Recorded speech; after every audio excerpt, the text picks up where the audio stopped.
Okay, oh my goodness. Finding a house to buy for an Airbnb is potentially so much easier than actually closing on it. And here's what we're learning so far. We found, the housing market is crazy. We found a house, an offer got in on it before we could, so we put a backup offer in, and the backup offer was accepted. We were excited. We really wanted this house. Didn't look like we were going to get it. First one went through. And so we put an offer in another house, and it was accepted. We were pre-approved for our financing. We needed a lender who would lend against something that would be used for a short-term rental. So that's something you have to be aware of, because not everybody will loan on short-term rentals because it's kind of a business loan. We found one, and then in the middle of our escrow, we found out that what they wanted was, besides an appraisal, they wanted a rental appraisal. However, they would only take a long-term rental appraisal. The market that we're starting in, let me tell you, there's 2,700 short-term rentals in this market. This is a town that lives for short-term rentals. No one is long-term renting. Literally, no one. The rental companies won't even talk to the appraisers to give them information about a rental appraisal because there is no data. Well, our lender just couldn't get that, and they know we're doing this as a short-term rental, and they still would not take a short-term rental appraisal.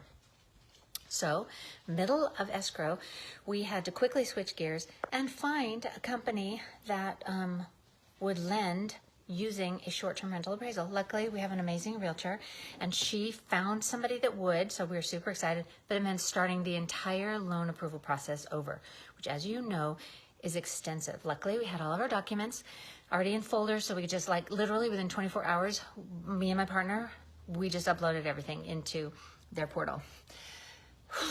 Well, this has still been a journey because the real estate market is crazy. The appraisers are so busy. They have more work than they can do, and no one would take the appraisal. We ended up paying so much money. Oh my gosh. Thank goodness for our realtor. She found somebody. Our lender sort of found somebody. They talked to him in advance, told them what we wanted. They have to put on the appraisal that the best use for the property is as a short-term rental as opposed to like a primary residence. There is just so much involved. You can't even believe it. Well, like literally it's been like a month and a half for us to even get the appraisal figured out. Well, finally came in the other day. Yay! And it came in at what we needed it, which is so exciting.